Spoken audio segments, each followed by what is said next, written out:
Alexandra, you're co-founder, co-CEO of Evident. You guys specialize in AI research, but maybe just give everyone a little bit of your background, Alexandra, please. Yeah, no, and thank you so much for having me on. Sorry, it took a couple of turns to get there, but there has been a lot of travel to get done sort of before the summer hits. I'm Alexandra Mousavizadeh, co-founder, co-CEO of Evident, and Evident is a benchmarking business. So we map businesses on their AI adoption progress. And right now, most businesses want to know if they're ahead or behind their peers when it comes to how effective their AI adoption is, and essentially how it translates into return on investment. I have a background in building benchmarks at Moody's, at Morgan Stanley, as CEO of a rating agency called ARC, and other roles, and so also maybe worth mentioning, set up the first global AI index. I think still the only index that measures nations on their AI deployment and development, and that was back in 2018. So I've actually been deep in the engine room of measuring AI for now 7-8 years, and embarked on or set up Evident because there was a growing need for that understanding of where you sit vis-a-vis your peers. And me and my team had been deeply involved in the sort of how do you measure something as nebulous as AI.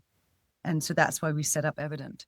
Yeah, and look, it's brilliant to have you on today because I think this is going to be it's so important for all the people listening to this podcast are from different industries. Some are on supply side, some are on customer side, and yeah, financial services takes a lead on this stuff, right? And when I was looking at the AI index, I think you've got one for banking, another for insurance, and you maybe you could break out the categories for everybody about how do you take this massive thing called AI and actually start trying to make it into some sensible kind of components to get some and build some data points around that.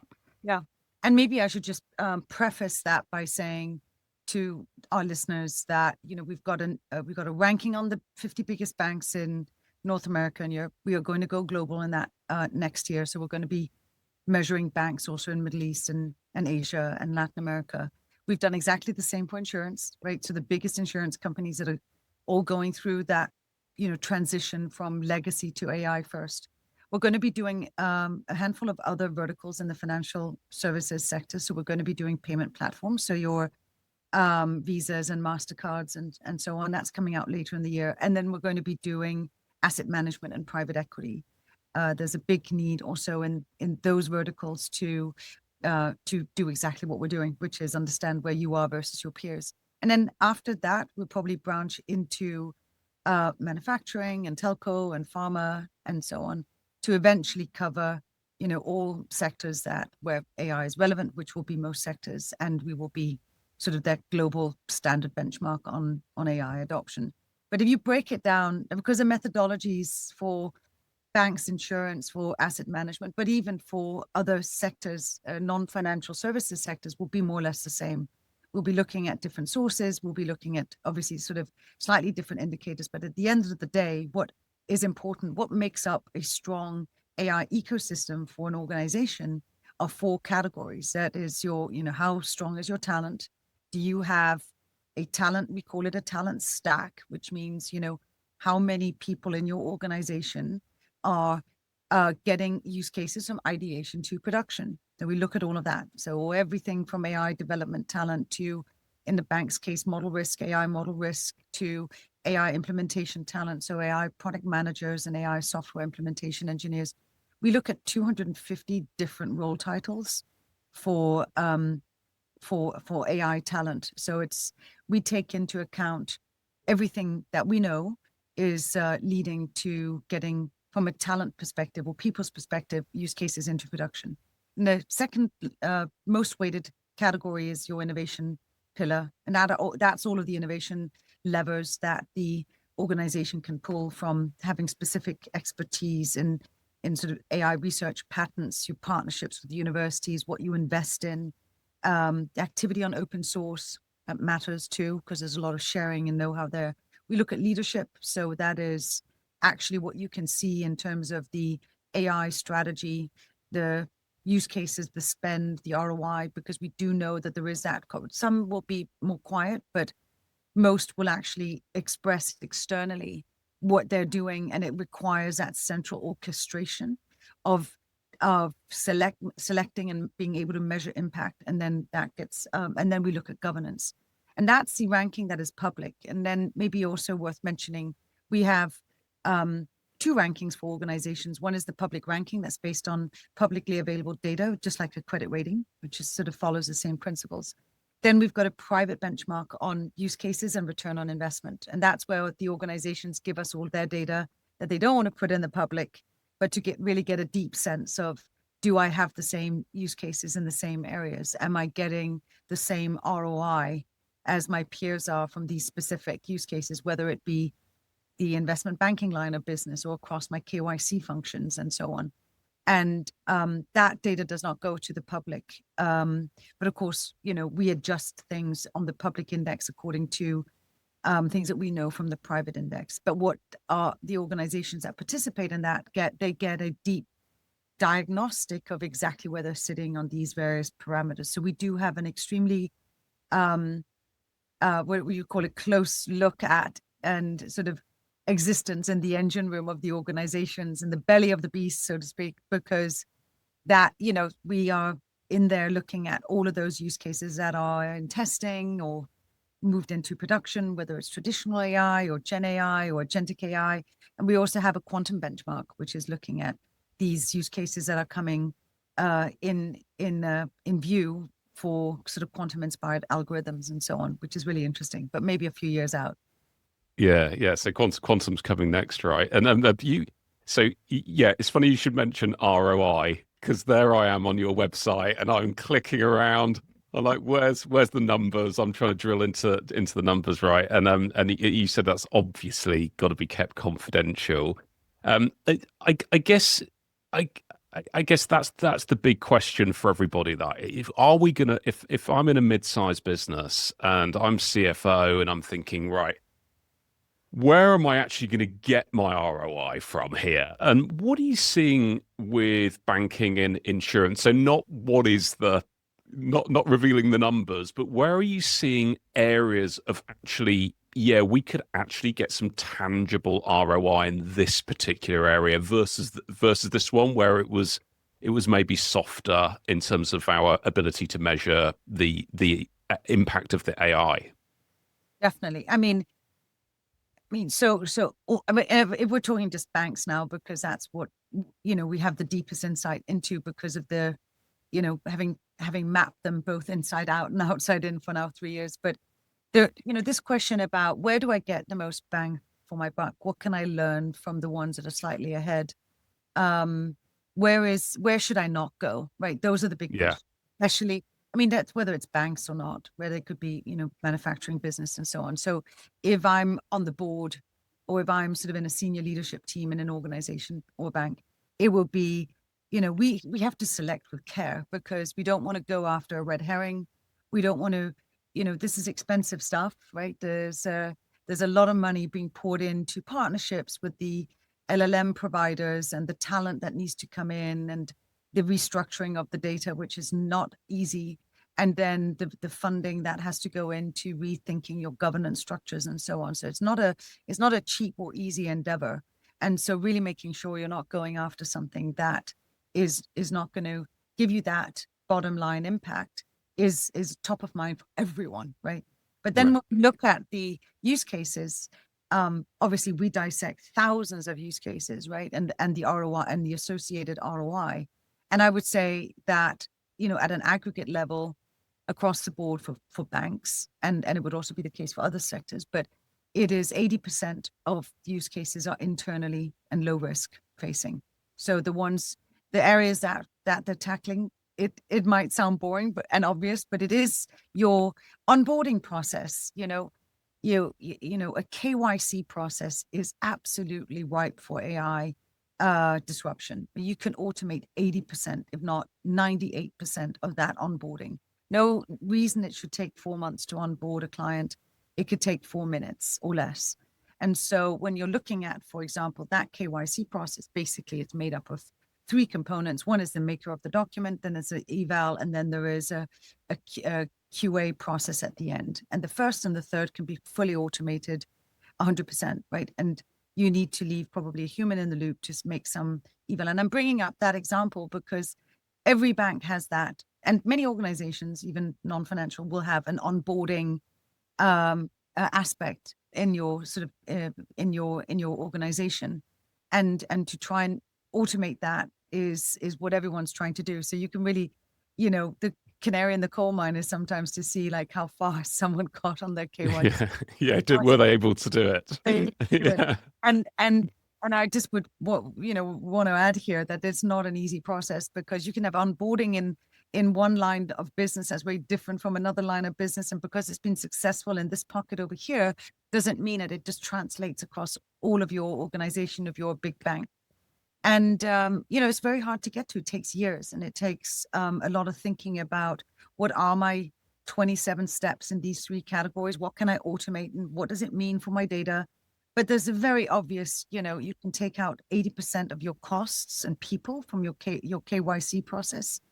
Obviously something you should be doing. Fraud, obviously something you should be doing. Marketing and sales, definitely you should penetrate as much as you can AI into those systems. Everything that's IT and operations, anything to do with the work that a financial analyst does. You need to put those tools in the hands of the financial analyst. So it's a funny one, because it's almost you're sort of everywhere all at once. You've got to just, but you also do, what we do know also is that everyone's been going through in the beginning, oh my goodness, how do we surface all the ideas? Oh my goodness, let's put them in sort of all on a list, and there's thousands and thousands of use cases.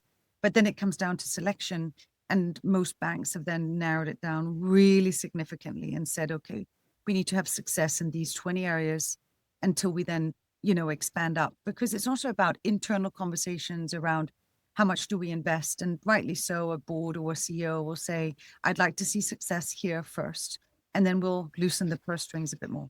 Yes, and as you're saying, like KYC is complicated, but if you can't get that right, then you've got a implementation execution challenge rather than an AI challenge. And I guess many parts of these large companies, they've been having a go at these for years, haven't they? To align process, to try and make them more efficient, to outsource where there was a make-buy decision going on. So it's nothing new. It just seems like, get your view on this, Alexandra, because you said you've been doing this for 7 years, and then you had your previous roles before that. It just seems like there's been this acceleration since everybody's LLM chat GPT moment, and you mentioned the LLMs there. Is that, from your perspective, like looking at these businesses over the years, would you say, well, hey, look, we're working with like AXA and these giant names, they've been doing this since 2018, or was there that kind of profound shift with that chat GPT moment? And so most of the banks and the insurance companies and others, asset managers and even manufacturing, but the financial services in particular, have been doing AI for about 2 decades. A lot of the trading is done on algorithms, models, that optimize their portfolio. They run Monte Carlo simulations, and there's a lot of machine learning, supervised and unsupervised machine learning that has been going on in the banks for decades, as I said, to do very sort of linear and very sophisticated modeling and solving problems in the banks. And it's always been the case, the banks, the organizations that have the strongest talent when it comes to sort of mathematical abilities or data science, abilities to use traditional AI, have been leading on the trading floor and so on. and along comes Gen AI, right? And so it's a very different beast because it's a very different type of AI, right? It's traditional AI is a sort of more of a linear if then, if then do this. And then suddenly you've got something that's probability based, which is the LLMs that can actually throw out multiple, answers, but actually is much better used for knowledge processing, knowledge management, and analysis that can give you sort of, a variety of solutions, or write you a document, or suggest, emails, or and so on. As we all know, listening to this podcast, everyone will know all of that. But what happens is it opens up all of a sudden use cases that we didn't consider as use cases before, because you have traditional AI doing a very different thing, and now you've got generative AI doing something new. So all of a sudden your universe is opened up. And so that is what is spurring on this. Hang on a second, we actually need to have a whole strategy around, not just our traditional AI, because, that has been ticking along and it's been fine and it has been important, but it hasn't required a wholesale group led, front of mind, top of the inbox strategy that requires you to double or triple your emerging technology spend, which is suddenly what an AI is doing. And so that goes to the top, because you've got to because you've now got a whole variety of AI tools that can do so much, right? And completely actually transform your business, which traditional AI didn't, really hold the promise of. Yeah. We're seeing an acceleration, and this is how exponentials go, right? You're going into a completely new universe now, where, in my view, it's still very early days, but what happens is it's like it goes slowly, and then all of a sudden really, really fast, and you reach a tipping point. We're not there yet, but the acceleration and the anxiety of, not being out front, is an existential risk to businesses if they're not really doubling down on this AI, because if you're not cutting the costs or winning the market share, you're going to be out of business in 4 to 5 years. Yeah, for sure. And I was thinking, as you were talking there, you got kind of like these two different risk curves. And so it's like, how far up the risk curve are we going to go on implementation, early adoption, execution? Because, yeah, that could have a giant impact on customer services. And if it hits the trading desks and their algos, then we're toast pretty quickly. And then balancing that, well, yeah, but if we're just like risk off on this and we're not pushing this, then that's back to that risk that you just outlined, Alexandra, which is, yeah, the other guys are steaming ahead of us, and that first mover advantage, are we able to catch up? And is that the kind of conversation that's happening in these boardrooms that you're no doubt visiting, Alexandra? Yeah, I mean, it's when you look at the data of the, we've benchmarked these banks for now three years in the public, right? So when anyone can go see this, but when you double click on the behind the scenes of the ranking, you look at the scores, what we're observing is that the leading banks are leading a lot more, right? And the lagging are falling behind. So the gap between the leading and the lagging banks is growing bigger and bigger. And the acceleration in that gap is surprising even to us who follow it on a day-to-day basis, because we're seeing the leading banks, many more use cases, many more hires, thinking already about like complete business transformation is a word that everyone uses, but actually when you're seeing it in, full force, what that means, a constant changing of the operating model and being able to capture the technology that's always on the front end. So you're you're just faster at rethinking the whole process, stepping out and saying, okay, this, when you're looking at faults on the trading floor, right? Model developed faults, it's taken, a long time to fix, and you put them back in. This can be done in a split second. If you put agentic AI to use in those areas, then you're just faster than your peers. And so what we're seeing is actually the leading banks on AI are not only hiring more, obviously they are, because they're just moving very fast, but they're hiring more across the board because their Right. market share is growing. They they can do the same with the more resources. They've got the same resources, right? But AI is allowing them to do a lot more. You can do a lot more. You can reach more clients and so on. And then that has this positive flywheel, and then you're in a universe where you're just growing your business across the board. And that's we're seeing really sort of early signs of that coming. We obviously track our index against the share price and against bottom line and so on, and against sort of are you sort of hiring across the board, because that's an indication that you're just growing, full stop. And that is definitely starting. That correlation is getting tighter and tighter.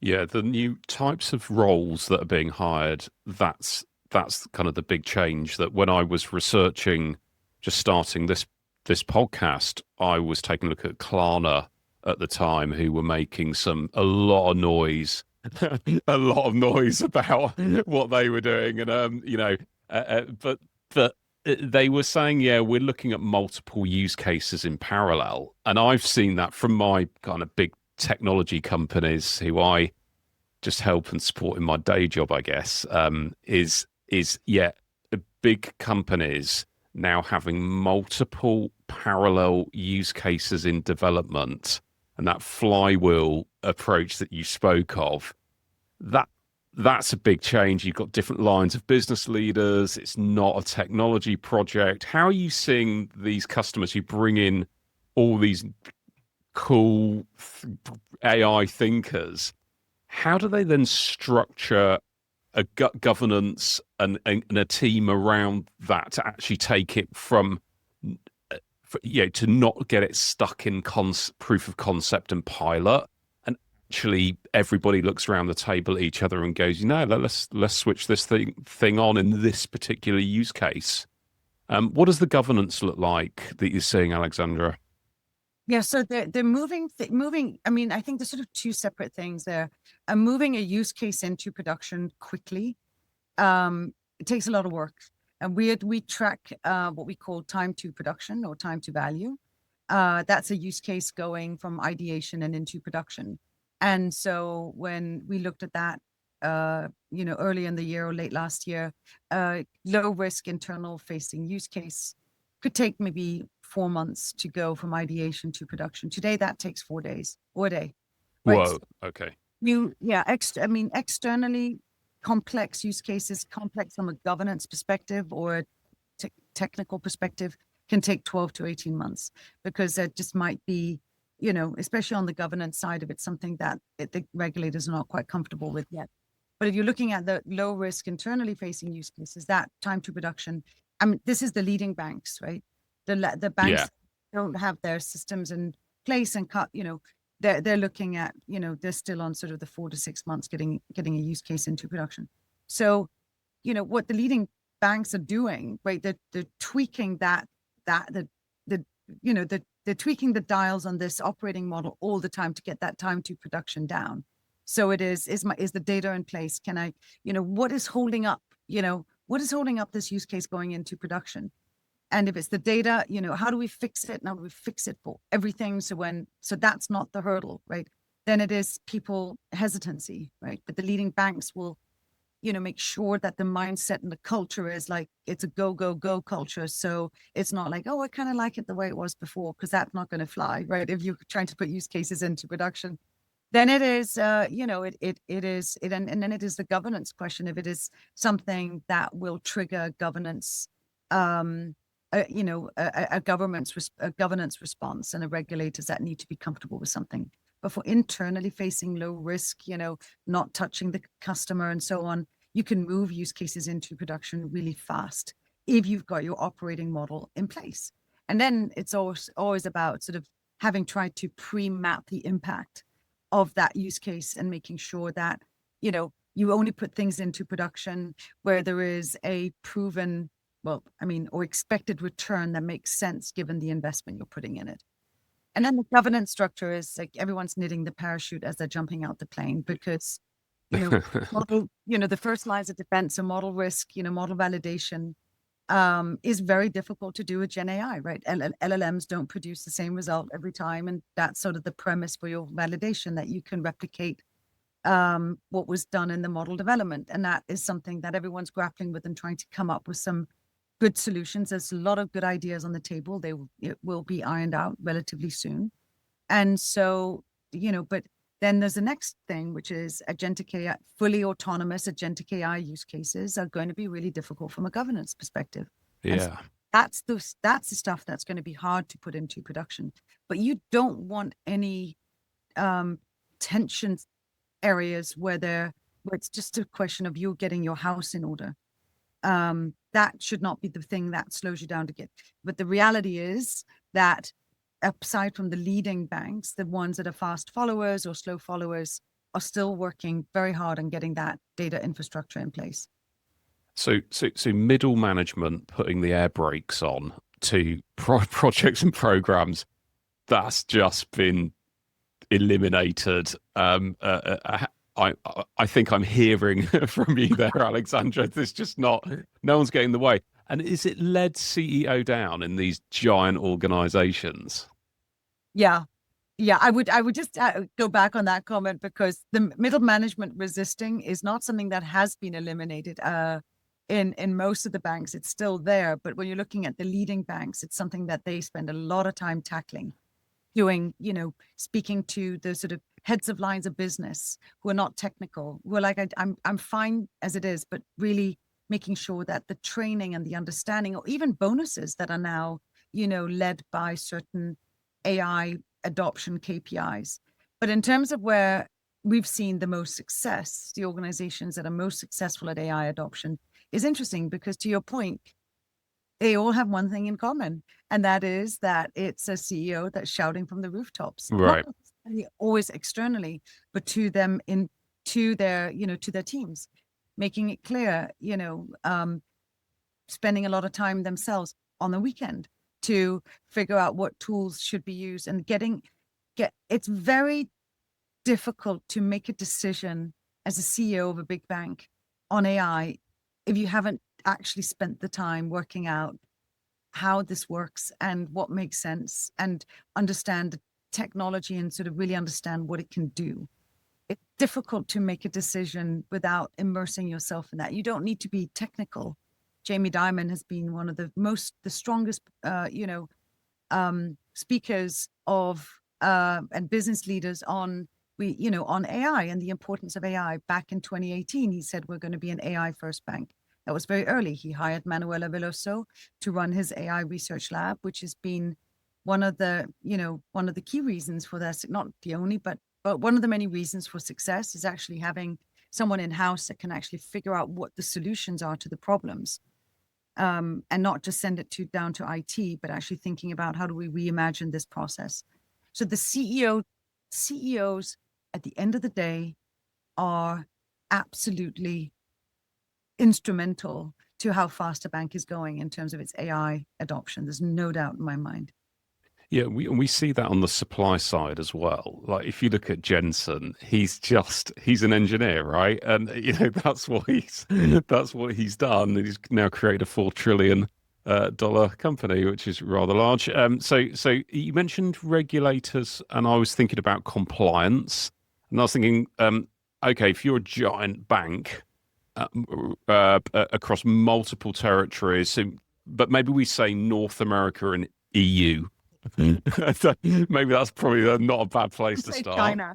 Yeah, China. Yeah. How do they kind of execute use cases across different regulators? And do you speak to the regulators? That was one of my questions for you, because I've never heard anything about an actual regulator.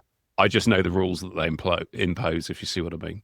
Yeah, I mean, first of all, if you're a bank, especially a bank, and I think, this is the focus of our conversation today, and you're heavily regulated and you're operating in, more than 20 jurisdictions.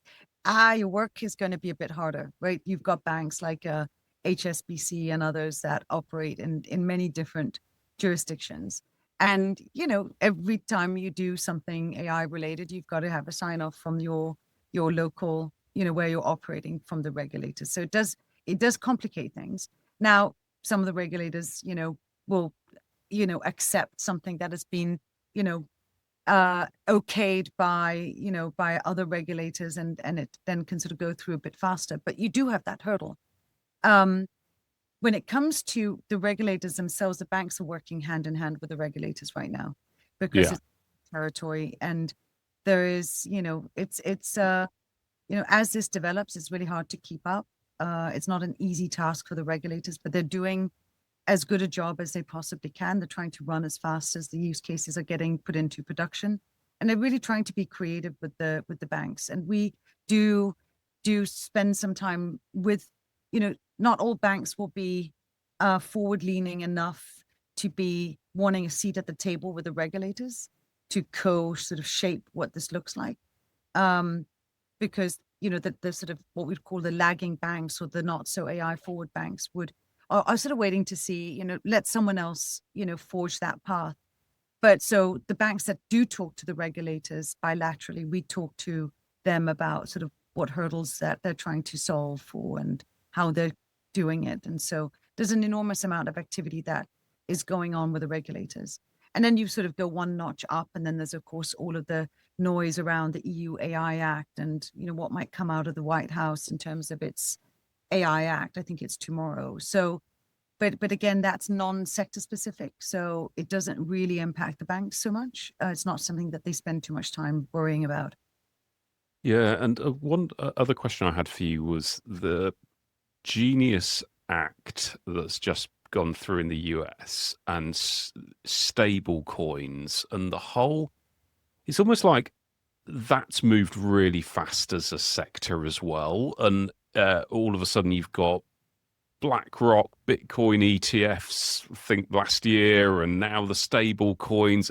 And it's almost like do you have this collision of kind of AI adoption? Then you've got crypto coming in now. And is that kind of is that what's going to happen in your view? Is that going to be a new dimension of for AI and AI plus crypto for these big banks? I think all of the banks are spending some time on crypto. I mean, they have to, right? It is not going to go away. It's an important feature. It has been something that some banks have been careful getting into, and blockchain and crypto and digital assets and so on. Other banks have been much more forward leaning on, like a BNY, Bank of New York, BNY Mellon, have been sort of quite thoughtful around digital, as has many other banks. I didn't mean to sort of single out them, but they have been. It has been part of their sort of emerging technology strategy. So it's definitely there, right? And they are different beasts. The digital assets, the crypto world is a different. It's on transactions and it's on deals. But of course, there is a time where that intersects with AI. There's no doubt about that. I think, in my view, the big explosion will happen when you've got quantum coming in. Right. That intersection between quantum and AI, that is, in my view, no one is preparing for that enough, because that is everyone's worried about AI and AI adoption and ROI on AI, which we spend all of our time on. But it's going to be blown out of the water when quantum comes. It's the speed of what it can disrupt and what it can unlock. I mean, it's outside of our imagination when we're looking at the quintillion times faster things will go. And when it comes to financial services, that is a complete game changer. I mean, that is just whoever wins that one has won the race. So that will be really interesting. But it's not really on when you're looking at sort of the immediate thinking around regulation, and you were talking about the AI regulation and the crypto and what's going on in the US and what's coming out of the White House. Quantum is sort of there, but it's sort of there in the background. I think it's going to be in the foreground in the next 18 to 24 months, because when you're seeing already what the banks are getting into in terms of quantum inspired algorithms that you can create in a quantum environment and bring it into a classical computer, and you can then do your ability to do portfolio optimization and optimize Monte Carlo simulations for derivative trading and all of that. That's happening already. That is being and that's without quantum compute power on tap yet. And so when that comes in, I think we're in for a bit of a ride. Yeah, everyone's just about trying to get their heads around generative AI, and then it's like, oh, you just now need to go spend the weekend just genning yourself up on quantum computing It and would be that. qubits and all this. And if you, for a layperson listening to this, quantum computing, what is it, and how, and what does it look, what looks different in a quantum computing world to what it does today? Well, it's an order of magnitude difference in compute power, basically. And so it can unlock things that we haven't been able to unlock yet, right? And if you're looking at that DeepMind, Google DeepMind, who are based here in Yeah. London by Demis Hassabis, had a breakthrough on protein folding that had taken, I think, maybe 30 years to decode. But, once decoded, it unlocks incredible new things that you can do in the world of chemistry. So, plastic breakdowns and drug discovery and all sorts of things that it unlocks. I mean, if you'd had a quantum computer, you could have done that in a nanosecond. What they did in the 30 years where they were trying to. I mean, there are other factors that meant that it was not easy to do 30 years ago, but it's an order of magnitude difference in compute power, right? It Right. is, what was it? The something that would take um one of the biggest classical computers, what was it? 10 billion years, be done in 30 seconds by a quantum computer. And so the order of magnitude difference is so vast Yeah, that it's it's so much. almost hard to explain. But if you think about being able to, you know, run things at that kind of pace, it unlocks a whole world in, as I said, drug discovery, but also transactions. So if you think about everything that we do every day with our payments and our transactions are encrypted. They are you send some money to someone, you get your paycheck, or you're buying something. That's all using encrypted payment systems that no one can penetrate. Quantum compute capabilities can unlock that encryption in a split second, which means you're rendering all transactions and financial services and transactions around the world completely open to disruption. And so whoever wins the capability of getting to that state, is someone who can do a lot of good or a lot of damage. So, but I'm sure we'll wrap some guardrails around that. I mean, Yeah, on a serious note, it is why the big banks are looking at what you would call post-quantum encryption. You can actually think about what can a quantum computer do, and then what's your work around that? And you actually end yeah, up analog than digital, of course. And so it's quite interesting to talk to them about what does a post-quantum encryption era look like? What are we doing in terms of as a bank? And most of the big banks are thinking about this. It's definitely a big one, so it's worth having on your radar. yeah, definitely. We will keep track of that and maybe bring you on again, Alexandra, to give everyone an update because it's going to be the big banks that are Yeah. the early adopters of that as well, isn't it? Yeah, just keep an eye on time. And thank you for everything that you've said so far. It's really interesting, and a totally different perspective to anyone that's been on this podcast so far. Your business itself sounds like you're expanding. You're going into kind of covering, I think, Middle East, and then you're looking at different industries. So robotics is coming, embodied AI. Yeah, Jensen calls it physical AI. Just a small thing, yeah. What's your perspective, kind of rounding out on I guess where everyone's at, different parts of the world, and then physical AI. What's your perspective around that? Because that just looks just mind blowing. Yeah. Yeah. Oh my God. It's one of the most interesting areas, right? Because once you can connect AI to robotics, you've got a very new world out there. Yeah, Really exciting. We will be looking at everything emerging technology. We've done our Series A recently, so we are expanding across other financial verticals. We do, as you said, the banks and insurance companies are now ranked and mapped by us. And then we're doing payment platforms and asset management. We'll go into telcos and manufacturing and drug discovery and health delivery, and essentially do most sectors and globally and over the next 2 to 3 years. And then we're expanding. Every sort of region has its own ecosystem, and I think one has to be very respectful of that. I know that a lot of the banks in the Middle East or in Asia or in Latin America will be looking at the big North American players like a JP Morgan or a Capital One, which is very advanced. But they're also in the context of their own ecosystem. So what we'll probably do is we'll do these, the sort of region-specific rankings that then can be brought into the sort of North American and European rankings for best practices and sort of comparisons. But we're definitely going to be expanding across the various regions because there's a lot of demand, right? You have banks out in Asia that are very advanced on some things and less so on others compared to a big US bank.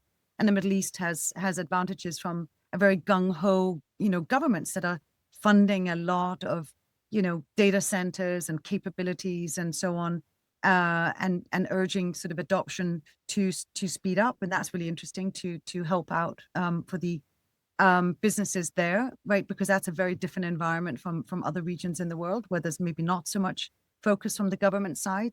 And to be honest, it is this interesting interplay for the, and not for the first time, but maybe more importantly than ever, right? Where you are based actually matters, because to be really good at AI adoption, and we should probably also maybe just briefly touch on that sort of measurement of ROI, because at the end of the day is sort of what it comes down to.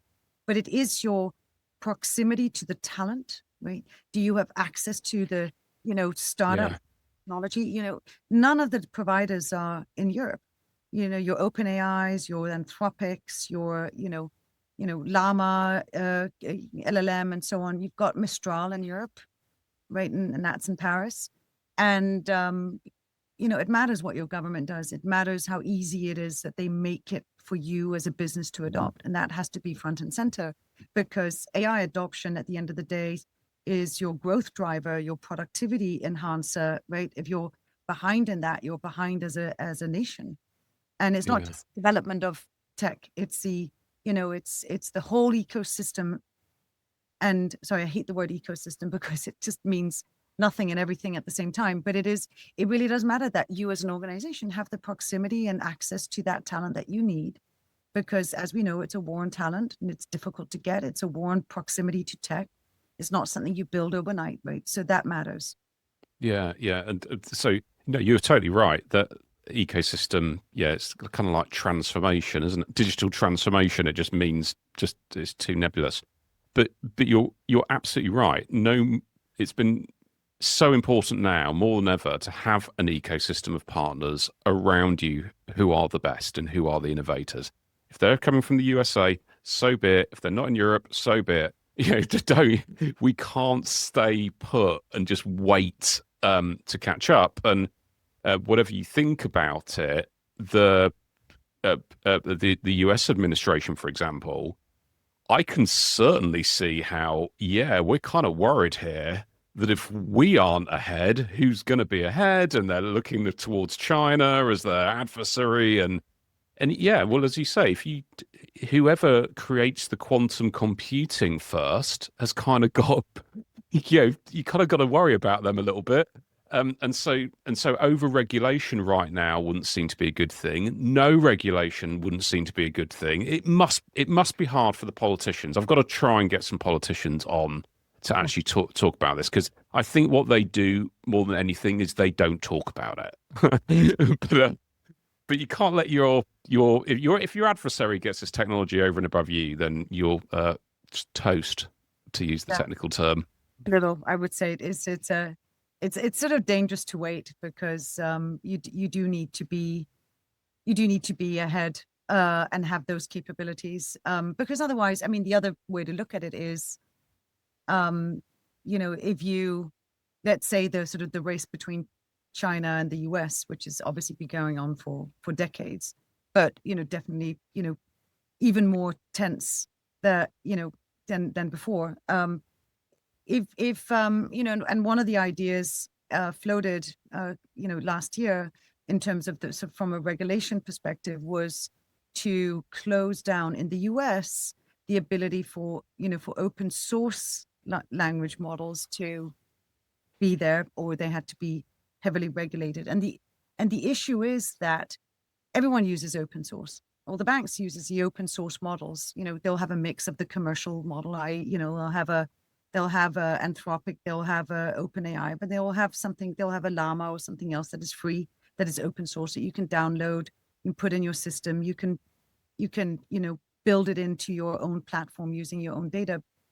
But if you close down the open source, people are just going to use the Chinese open source. Yeah, of course. Chinese power, the soft power of the whole world being based on Chinese open source models, is actually not where the US wants to be. So you got to be really careful how you regulate this stuff, because the consequences of, for example, clamping down on open source would be unimaginable for for the shift of power from the US to China.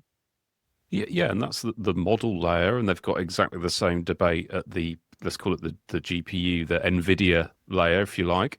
I believe Jensen Huang was in the White House last week saying, well, if we don't send the chips to China, then guess what? Huawei will be creating them shortly. So which one do you want?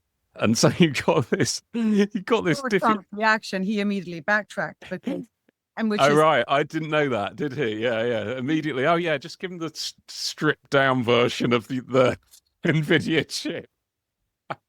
But it is a little worrisome that, obviously if you take NVIDIA out of the game and China, someone else is going to step in, and obviously that's Huawei, right? And so you're going to give, and then the rest of Asia will then use it. And so you're taking away again, well, obviously it's a huge disservice to NVIDIA, but again, that the soft power of an American chip manufacturer to be the key supplier to all businesses around the world, also China, you want to be in that position. You want to have that engagement. You want to have the sales to that part of the world as well. You want to be able to sell those chips. Sure, water them down, make them less advanced. But also there is the substitution question, which is not only will Huawei step in, but you would also force, faster innovation and domestic, Chinese domestic chip manufacturing, which is also not in the US interest. So it surprised me that no one had actually explained that to Trump before he came up with this idea of barring all GPU sales to China from NVIDIA. Yeah, and they've just had to do a U-turn basically. When I was in Hong Kong in April, and they had access to the H20 chips there, which are the watered down version of the 200s or whatever from NVIDIA. And then 2 weeks later, they were banned, and so they don't have those. And now they're going to get something else back again. I think NVIDIA's create this new chip. But look, it's fascinating that we're coming up to the hour mark. We were going to talk for 30 minutes, and actually we've gone way over. But it's been a brilliant conversation. And Alexandra, I think it's really important that whomever's listening to this podcast, whatever industry you're in, you need to go check out evidence benchmarking. I've not seen anything like it at all about with data points around AI. We know financial services always take the lead on this stuff because let's face it, they've got the money, haven't they, as well? But how do people access your work, Alexandra, what your team does there? What's an easy way of someone to just start keeping updated from you guys? Yeah, I mean, first of all, well, thank you for saying that. I think we actually are the only ones doing what we're doing. We're sort of being, out there being explicitly only AI mapping for businesses, public and private. Best way to get in touch is get in touch with me on my email, which is, please do send me a note. My email is alexandra@evidentinsights.com, or go to our website, evidentinsights.com, and have a look at what we do. some of the reports are available to the public. We do all sorts of, aside from our benchmarking, we do all sorts of tracking. We do use case tracking. We do ROI tracking. We do people tracking. We do model tracking. We do all sorts of things. But anyone interested in understanding, where they are as a business or more about where things are on the sort of AI adoption side, just get in touch and we're happy to help. Okay, we'll put the links in the show notes below. Alexandra, it's been fascinating talking to you today. So thank you for giving this extra time to the AI Outcomes podcast. It's been great. And yeah, we will definitely be staying in touch with you especially as this quantum thing comes around. That's going to be fun, isn't it? But Alexandra, let's wrap it up there. Thank you so much. Stay in touch. I'll see you on the next one. Yeah, no, thanks for having me. Such a pleasure. Thank you.